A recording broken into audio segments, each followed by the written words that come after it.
చేస్తే ఇంకా చిన్నపిల్లాడు అని, ఎక్కువగా మాట్లాడితే అప్పుడే పెద్దోడు అయిపోయావా అని మన పేరెంట్స్ కూడా కన్ఫ్యూజ్ అయ్యే ఫేసే ఈ ఇంటర్మీడియట్.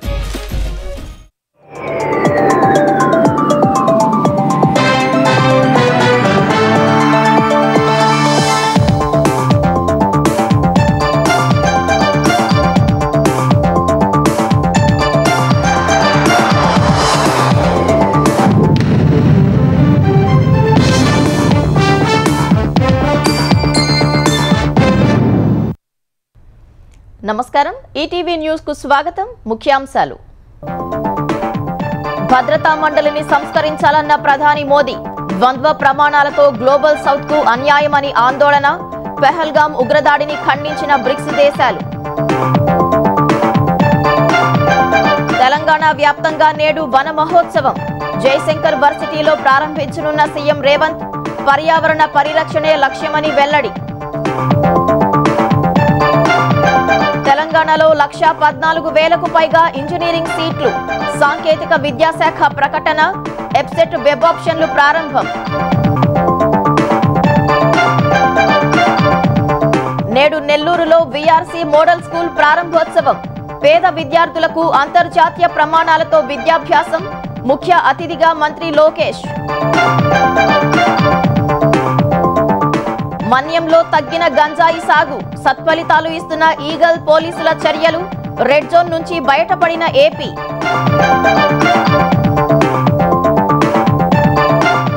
అధికారాలను బదలాయిస్తున్న జిన్పింగ్, పదవీ విరమణపై జోరుగా ఊహాగానాలు, పని విధానాలను నిర్ణయించే కొత్త నిబంధనలపై సమీక్ష. ఇంగ్లాండ్తో రెండో టెస్టులో భారత్ 336 పరుగులతో జయభేరి, అనేక రికార్డులు నమోదు చేసిన గిల్ సేన.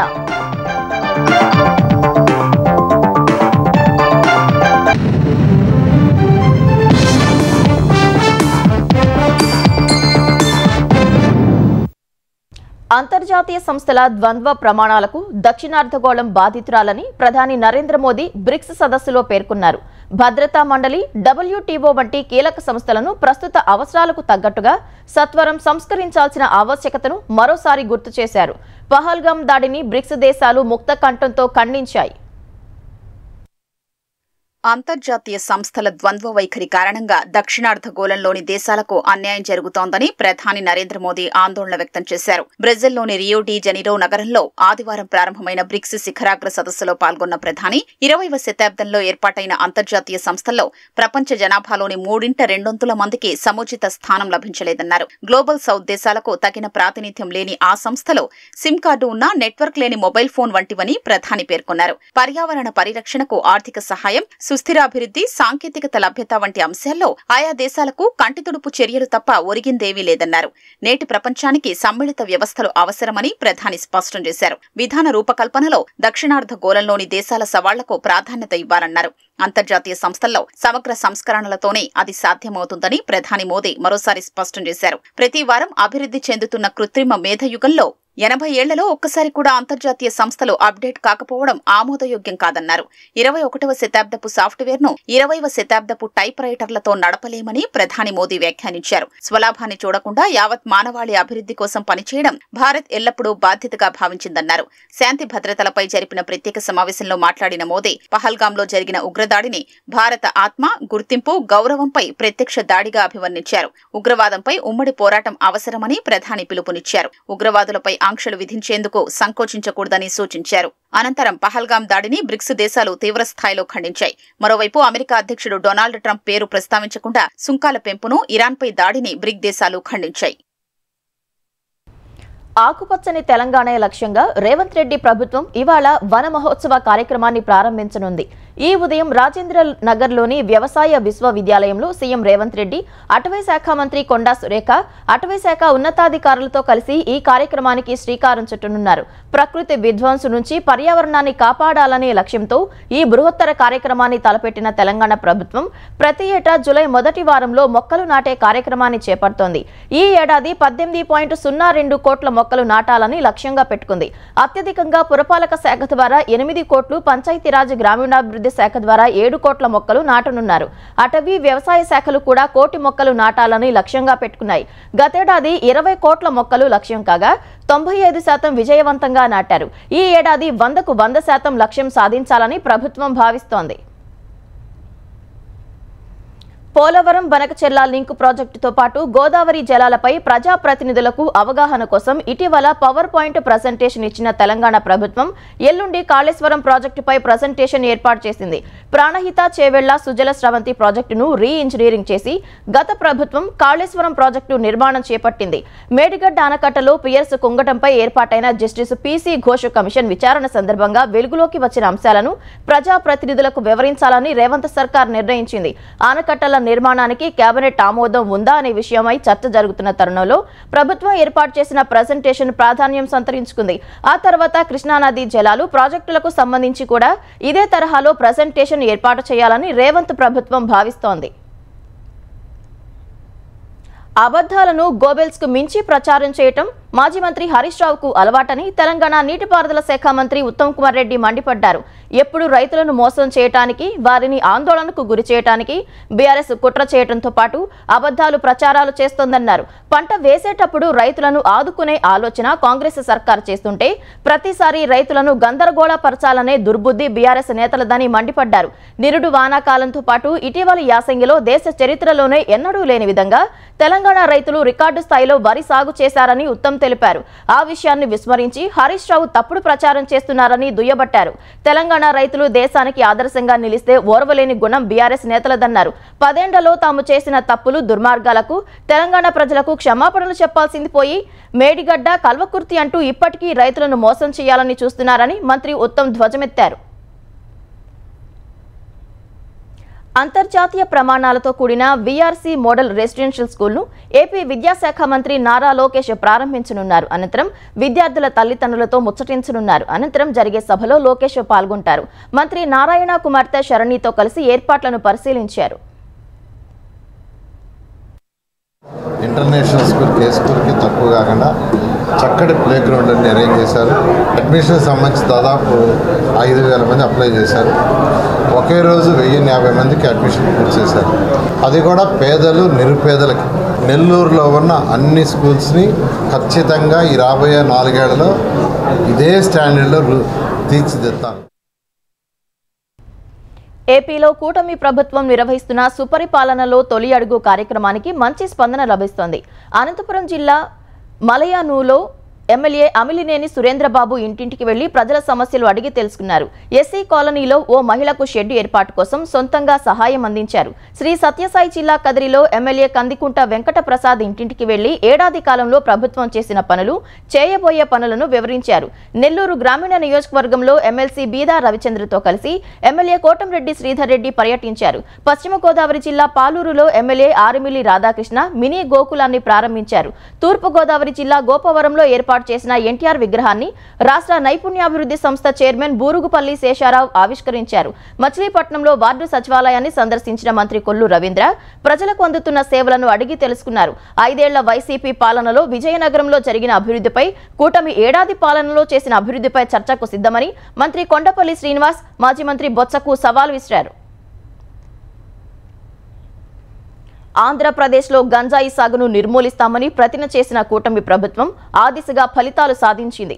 ఈగల్ వ్యవస్థను ఏర్పాటు చేసి కేవలం ఏడాదిలోనే గంజాయి సాగును కట్టడి చేసింది. అల్లూరు సీతారామరాజు నడిచిన నేలలో గిరిజనుల సాయంతో గంజాయి గుర్తులను చెరిపివేసింది. మన్యం వాసులకు అవగాహన కల్పించి ఉద్యాన పంటలు సాగు చేసేలా కూటమి ప్రభుత్వం తోడ్పాటు అందించింది. ఏడాది క్రితం వరకు ఎక్కడ గంజాయి పట్టుకున్నా ఆ మూలాలు ఆంధ్రప్రదేశ్లోనే ఉండేవి. పట్టుబడిన వారిని ప్రశ్నిస్తే విశాఖ మన్యం నుంచి తీసుకొచ్చామని చెప్పేవాళ్లు. అప్పట్లో ఈ విషయాన్ని పదే పదే ఏపీ ప్రభుత్వ దృష్టికి తీసుకెళ్లినా ఫలితం ఉండేది కాదు. కొన్ని నెలలుగా మాత్రం ఏపీ నుంచి తమ రాష్ట్రానికి గంజాయి రావడం ఆగిపోయిందని, పట్టుబడుతున్న వారిని విచారిస్తుంటే ఒడిశా నుంచి తీసుకొచ్చామని చెబుతున్నారని ఇటీవల జరిగిన నార్కోటిక్స్ కంట్రోల్ బ్యూరో సమావేశంలో Tamil Nadu anti narcotics task force అధికారులు చెప్పారు. అంతేకాదు ఎన్సీబీ సమావేశాల్లో గతంలో ఏపీని రెడ్ జోన్లో చూపించేవారు. ఇప్పుడు ఆ జాబితా నుంచి తొలగించారు. ఒక్క ఏడాదిలో కూటమి ప్రభుత్వం తీసుకొచ్చిన మార్పు ఫలితమిది. గత వైసీపీ పాలనలో గంజాయి సాగు, రవాణా మూల కేంద్రంగా పేరు మోసిన విశాఖ మన్యం ఇప్పుడు కూటమి ప్రభుత్వ చర్యల ఫలితంగా ఆ మచ్చను పూర్తిగా తొలగించుకుంటోంది. ఈ ప్రాంతంలో ఏడాది కిందటి వరకు 11,000 ఎకరాల్లో జరిగిన గంజాయి సాగు ఇప్పుడు పూర్తిగా ఆగిపోయింది. గతేడాది జూలై, ఆగస్టు నెలల్లో సాగు జరుగుతున్న ప్రాంతాలు, గ్రామాలన్నింటినీ క్షేత్రస్థాయిలో సాంకేతికంగా గుర్తించి ఆ మొక్కల్ని ఈగల్, పోలీసు, ఇతర ప్రభుత్వ విభాగాలు కలిసి ధ్వంసం చేశాయి. ఆ తర్వాత మళ్లీ అక్కడ సాగు చేయకుండా కఠిన చర్యలు చేపట్టాయి. విశాఖ మన్యంలో ఏటా 2 సీజన్లలో గంజాయి వేసేవారు. జూలై, ఆగస్టు నెలల్లో విత్తనాలు చల్లితే డిసెంబరు, జనవరి నెలల్లో పంట చేతికొచ్చేది. మళ్లీ డిసెంబరు, జనవరి నెలల్లో వేస్తే జూన్, జూలైల్లో కోతకొచ్చేది. 2 సీజన్లలో కలిపి ఎకరాకు సగటున 2,000 కిలోలపైనే దిగుబడి వచ్చేది. మన్యంలో 1 కిలో గంజాయి కనీస ధర 5,000 రూపాయలు. సుమారు 11,000 ఎకరాల్లో సాగయ్యేది. ఆ లెక్కన ఏటా 11,000 కోట్ల విలువైన సరుకు మార్కెట్లోకి వెళ్లేది. మన్యం నుంచి నగరాల్లోకి చేరాక దాని విలువ అనేక రెట్లు పెరిగేది. గతేడాది జూలై, ఆగస్టులోనే మొక్కలన్నీ ధ్వంసం చేసేయడం, డిసెంబరు, జనవరి నెలల్లో సాగు కాకుండా చూడటంతో పూర్తిగా ఉత్పత్తి నిలిచిపోయింది. గతేడాదిలాగానే ఈ జూలై, ఆగస్టు నెలల్లో కూడా సాగు లేకుండా చేసేలా ఈగల్ చర్యలు చేపట్టింది. ఇలా మూలంలోనే ఈ సరఫరా చైన్ కు అడ్డుకట్ట వేయగలిగారు. విశాఖ మన్యంలోని చింతపల్లి, జి మాడుగుల, కొయ్యూరు, పాడేరు, జీకే వీధి, ముంచింగిపుట్టు, పెదబయలు మండలాల పరిధిలోని 375 గ్రామాలు గంజాయి సాగుకు హాట్ స్పాట్లుగా ఉండేవి. గంజాయి సాగు చేస్తున్న రైతులందరినీ గుర్తించి వారికి అధికారులు కౌన్సిలింగ్ ఇచ్చారు. 10,256 మంది రైతులకు ఉద్యాన పంటలకు సంబంధించిన మొక్కల్ని అందించి అటువైపు మళ్లించారు. వైసీపీ అధినేత జగన్ రెంటపాళ్ల పర్యటనకు అనుమతి లేదని తెలిసి ఎలా పాల్గొన్నారంటూ ఆ పార్టీ నేతలను పోలీసులు ప్రశ్నించారు. కార్యకర్తలను ఎలా సమీకరించారని ఆరా తీశారు. రప్పారప్పా నరుకుతామంటూ ప్రదర్శించిన ఫ్లెక్సీలు ఎక్కడ ముద్రించారో తెలుసా అంటూ ప్రశ్నించారు. జూన్ 18న పల్నాడు జిల్లా సత్తెనపల్లిలో జగన్ అనుమతి లేకుండా ర్యాలీ చేయటం, ప్రజల ఆస్తులకు నష్టం కలిగించడంపై నమోదైన కేసులో 113 మందికి పోలీసులు నోటీసులు జారీ చేశారు.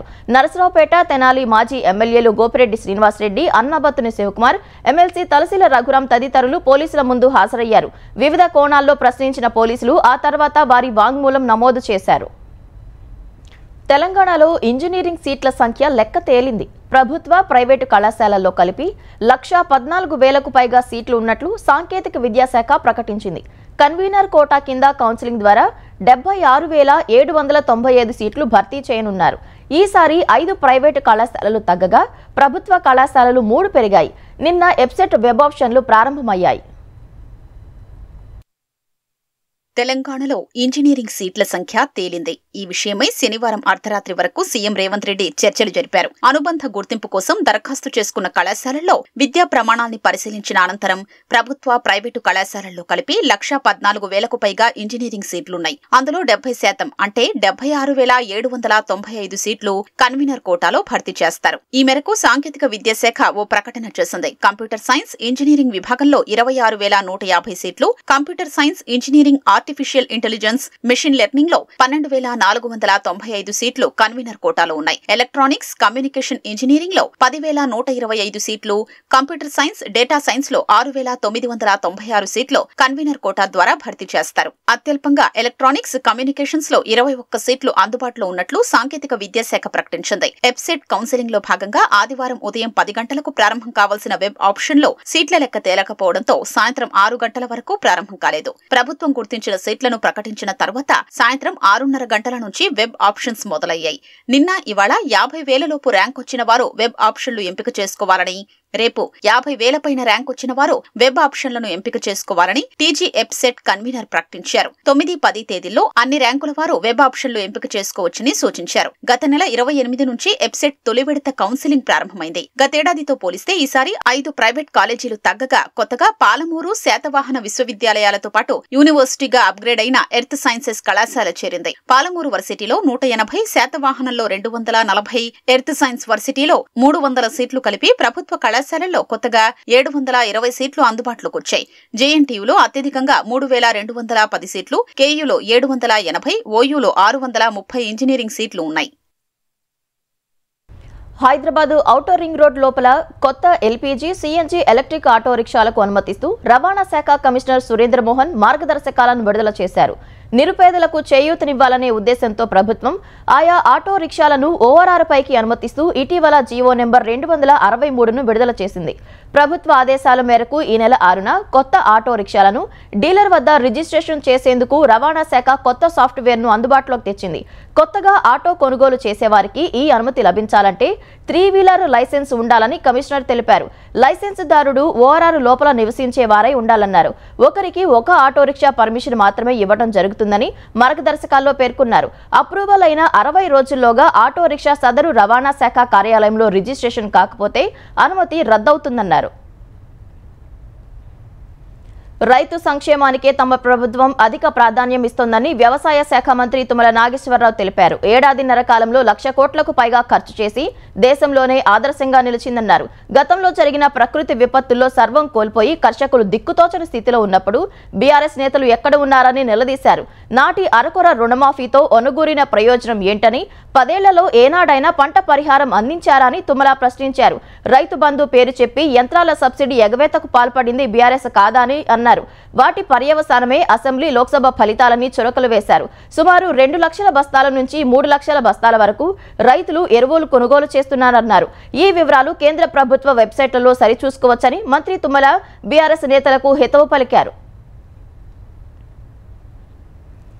నాయకత్వం అంటే పదవులు కాదని వ్యక్తిత్వమని మాజీ ఉపరాష్ట్రపతి వెంకయ్య నాయుడు అన్నారు. ప్రస్తుత రాజకీయాలు పూర్తిగా మారిపోయాయని, కొందరు హింసను ప్రేరేపించేలా రప్పారప్పా డైలాగ్ను సమర్థించడం బాధాకరమని అన్నారు.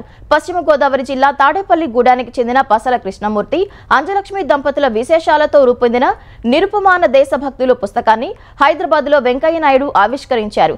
ఈ కార్యక్రమంలో అవనిగడ్డ ఎమ్మెల్యే మండలి బుద్ధప్రసాద్, ఈనాడు ఏపీ సంపాదకులు ఎం నాగేశ్వరరావు తదితరులు పాల్గొన్నారు. గ్రంథాలయాలతో పాటు ప్రతి ఇంట్లోనూ ఉండాల్సిన పుస్తకం నిరుపమాన దేశభక్తులు అని ఈనాడు ఏపీ సంపాదకులు ఎం నాగేశ్వరరావు అన్నారు.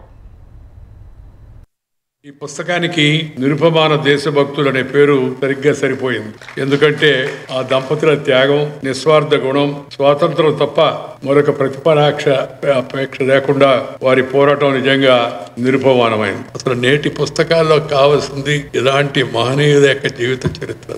Robert Clive the great, Alexander the great కాదు, Pasala Krishnamurthy the great, Anjalakshmi the great, Alluri Sitaramaraju the great, Veerapandya Kattabomma the great, Komaram Bheem the great. Gandhiji ఏ విలువలైతే బోధించారో వాటిని తూచా తప్పకుండా ఆయన పాటించారు. అట్లాంటి ఉజ్వలమైనటువంటి చరిత్ర ఈ పుస్తకంలో ఉన్నది. ఈ పుస్తకం చదువుతుంటే మనందరూ కూడా గూస్ బంప్స్ వస్తూ ఉంటాయి. అంత మంచి అద్భుతమైనటువంటి చరిత్ర పుస్తకం మన మండలి బుద్ధప్రసాద్ గారు కూడా రాశారు ముందు మాటలో. ఇది మన దక్షిణ భారతదేశంలో అనేక మంది యోధుల చరిత్ర లిఖితం కాలేదు. అందువల్ల స్వాతంత్ర సంగ్రామ చరిత్రలో వీళ్ళ పాత్ర మనకు కనిపించడం లేదు. ఇట్లాంటి వాళ్ళు ప్రతి ఊరు, ప్రతి పట్టణంలో ఉన్నారు. అట్లాంటి త్యాగమయ చరిత్ర వీరిది. ఇట్లాంటి వారు స్థానికమైనటువంటి హీరోలు వీళ్ళందరూ కూడా మన పాఠ్యపుస్తకాల్లో చేరాలి. సిగాచి ఫార్మా ప్రమాదంలో మృతుల సంఖ్య అంతకంతకు పెరుగుతోంది. ఇప్పటి వరకు మృతుల సంఖ్య 42కు చేరినట్లు అధికారులు ప్రకటించారు. పటాన్ చెరువులోని ధృవ ఆసుపత్రిలో చికిత్స పొందుతున్న కార్మికుడు జితేందర్ ఆదివారం మృతి చెందారు. ఘటనా స్థలంలో దొరికిన శరీర భాగాల DNA పరీక్ష ఆధారంగా మరొకరిని గుర్తించిన అధికారులు అతని వివరాలు వెల్లడించలేదు. ప్రమాదంలో గాయపడిన మరో 18 మంది వివిధ ఆసుపత్రుల్లో చికిత్స పొందుతున్నారు. ఇప్పటికీ 8 మంది కార్మికుల ఆచూకీ లభించలేదు. ప్రమాద స్థలంలో అవశేషాల కోసం రెస్క్యూ బృందం అన్వేషిస్తోంది. DNA పరీక్షల కోసం 70 రక్త నమూనాలను అధికారులు సేకరించారు. చైనాలో అధికార మార్పిడి ప్రచారానికి మరింత ఊతమిచ్చేలా చైనా అధ్యక్షుడు జిన్పింగ్ చర్యలు తీసుకుంటున్నారు. 12 ఏళ్లలో తొలిసారి తన అధికారాల్లో కొన్నిటిని చైనా కమ్యూనిస్టు పార్టీ విభాగాలకు అప్పగించేందుకు కసరత్తు మొదలుపెట్టారు. దీని ద్వారా దైనందిన కార్యక్రమాలకు దూరంగా ఉండాలని ఆయన నిర్ణయించుకుని ఉండొచ్చనే విశ్లేషణలు వినిపిస్తున్నాయి. తద్వారా పదవీ విరమణకు సిద్ధమవుతున్నారనే వార్తలు వెలువడుతున్నాయి. పార్టీ వ్యవస్థ పని విధానాలను నిర్ణయించే కొత్త నిబంధనలపై 24 మంది సభ్యుల communist party politburo June 30న సమీక్షించినట్లు చైనా అధికార వార్తా సంస్థ పేర్కొనడం అందుకు బలాన్నిస్తుంది. ఈ సమావేశానికి జిన్పింగ్ అధ్యక్షత వహించినట్లు తెలుస్తోంది. ఇంగ్లాండ్ గడ్డపై టీమిండియా చరిత్ర సృష్టించింది. ఎడ్జ్ బాస్టన్ వేదికగా జరిగిన రెండో టెస్టులో గిల్సేన 58 ఏళ్ల చరిత్రను తిరగరాస్తూ ఇంగ్లాండ్ జట్టుపై చిరస్మరణీయ విజయం సాధించింది. రెండో ఇన్నింగ్స్లో 608 పరుగుల భారీ లక్ష్యంతో బరిలోకి దిగిన ఆతిథ్య జట్టును 271 పరుగులకే భారత బౌలర్లు ఆలౌట్ చేశారు. అండర్సన్ తెందుల్కర్ ట్రోఫీలో భాగంగా జరిగిన 2 టెస్టులో భారత్ 336 పరుగుల తేడాతో ఇంగ్లాండ్పై అపూర్వ విజయం సాధించింది. ఈ గెలుపుతో 5 టెస్టుల సిరీస్ను 1-1తో సమం చేసింది. 608 పరుగుల భారీ లక్ష్య ఛేదనలో 3 వికెట్లు కోల్పోయి 72 పరుగుల ఓవర్నైట్ స్కోరుతో చివరి రోజు ఆట ప్రారంభించిన ఆతిథ్య జట్టు 271 పరుగులకు ఆలౌట్ అయింది. ఇంగ్లాండ్ బ్యాటర్లలో జేమీ స్మిత్ 88 పరుగులతో ఒంటరి పోరాటం చేయగా Brydon Carse 38, Ben Stokes 33, Ollie Pope 24 పరుగులు చేశారు. భారత బౌలర్లలో పేసర్ ఆకాష్ దీప్ 6 వికెట్లు తీసి అద్భుత ప్రదర్శన చేశాడు. సిరాజ్, ప్రసిద్ధ్ కృష్ణ, వాషింగ్టన్ సుందర్, జడేజా తలో వికెట్ పడగొట్టారు. తొలి ఇన్నింగ్స్లో కెప్టెన్ శుభ్మన్ గిల్ ద్విశతకంతో భారత్ 587 పరుగులు చేయగా హ్యారీ బ్రూక్, జేమీ స్మిత్ భారీ శతకాలతో ఇంగ్లాండ్ 407 పరుగులు సాధించింది. తొలి ఇన్నింగ్స్లో భారత బౌలర్లు సిరాజ్ 6, ఆకాష్ దీప్ 4 వికెట్లతో అదరగొట్టారు. రెండో ఇన్నింగ్స్లో 6 వికెట్లు కోల్పోయి 427 పరుగులకు డిక్లేర్ చేసిన టీమిండియా ప్రత్యర్థి ముందు భారీ లక్ష్యాన్ని ఉంచి ఘన విజయం సాధించింది. ఈ గెలుపుతో గిల్సేన అనేక రికార్డులు నమోదు చేసింది. విదేశీ గడ్డపై టెస్టుల్లో పరుగుల పరంగా భారత్కు ఇదే అతిపెద్ద విజయం. ఎడ్జ్ బాస్టన్లో టెస్టు విజయం సాధించిన తొలి ఆసియా జట్టుగా నిలిచింది. 58 ఏళ్ల తర్వాత ఎడ్జ్ బాస్టన్లో గెలిచి గిల్సేన చరిత్ర సృష్టించింది. మ్యాన్ ఆఫ్ ద మ్యాచ్ అందుకున్న శుభ్మన్ గిల్ విదేశీ గడ్డపై టెస్టు విజయం అందుకున్న పిన్న వయసు కెప్టెన్ గా రికార్డు సృష్టించాడు. ఇంగ్లాండ్ గడ్డపై ఒకే టెస్టులో 10 వికెట్లు తీసిన రెండో భారత బౌలర్గా ఆకాష్ దీప్ నిలిచాడు. భారత్ ఇంగ్లాండ్ జట్ల మధ్య అత్యధిక పరుగులు నమోదైన మ్యాచ్గా రికార్డుకెక్కింది.